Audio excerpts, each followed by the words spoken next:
మనం రోజూ భూమిని తింటున్నాం అన్నారు ఒక ఆధ్యాత్మిక గురువు. సామాన్యంగా ఆలోచిస్తే ఆ మాటకు అర్థం ఏమిటో ఓ పట్టాన బోధపడదు. తాత్విక లోతుల్లోకి దిగి గమనిస్తే దాని అంతరార్థాన్ని సులువుగా గ్రహించవచ్చు. పంచభూతాల్లో ఒకటైన భూమి మిగతా వాటికన్నా ప్రత్యేకమైనది. ఈ భూమి మీద పుట్టిన జీవులు సేవించే ఆహారం మట్టి రూపాంతరం. నేలలోంచి అంకురం పొడుచుకొని వస్తుంది. అందులోంచి మొక్క, తరువాత దానికో పువ్వు, ఆ పుష్పం పిందె, కాయ, పండుగా మారుతుంది. అదే జీవరాశి ఆకలిని తీర్చుతుంది.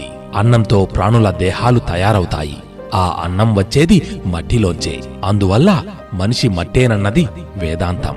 మట్టి ఒక ఆహారంగానే కాదు, ధరించే దుస్తులు, నివసించేందుకు గృహాలు, ప్రయాణించేందుకు వాహనాలు, ఇలా ఒకటేమిటి మనిషి మనుగడకు కావలసినవి అన్నీ మట్టి రూపాలే.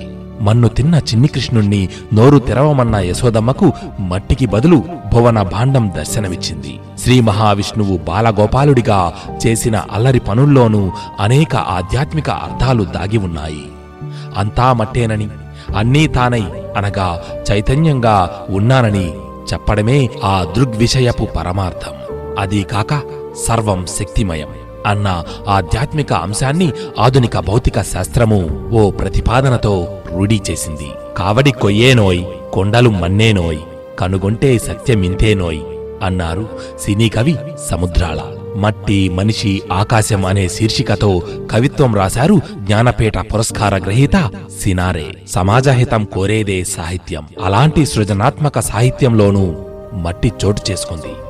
ఇలా మట్టికి మనిషికి మధ్య విడదీయలేని బంధం ఉంది.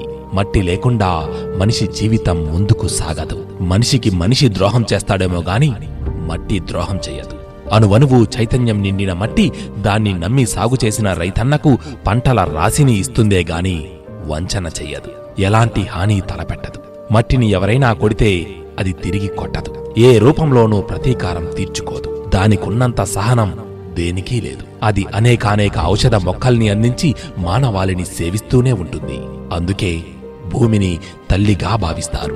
విశ్వం మొత్తంలో భూమి ఒక్కటే మానవజాతి జీవనానికి అత్యంత అనుకూలమైన గ్రహం. అదే లేకపోతే మనిషి మనుగడే ప్రశ్నార్థకం. ప్రళయ కాలంలో భూమి మునిగిపోతుంటే శ్రీ మహావిష్ణువు వరాహావతారమెత్తి భూమిని కాపాడినట్లు పురాణాల్లో చదువుతాం. గ్రహాలలోకెల్లా భూమి అందమైన గ్రహం. నీలిరంగులో అగుపడే అది నారాయణుడి రూపానికి ప్రతిరూపమంటారు. ఆ హిమగిరిల్లో బోలాశంకరుడు కాపురముంటే 7 కొండలపైన శ్రీ వెంకటేశ్వర స్వామి కొలువై ఉన్నారు. శ్రీరామచంద్రుల వారు అయోధ్యలో పుట్టి పెరిగి సీతా సమేతుడై తమ్ముడు లక్ష్మణుడితో గోదావరి తీరమంతా నడయాడారు. మనుషులు, ఋషులు ఈ భూమి మీదనే తపోధ్యానాలు గావించి మోక్ష ప్రాప్తిని పొందారు.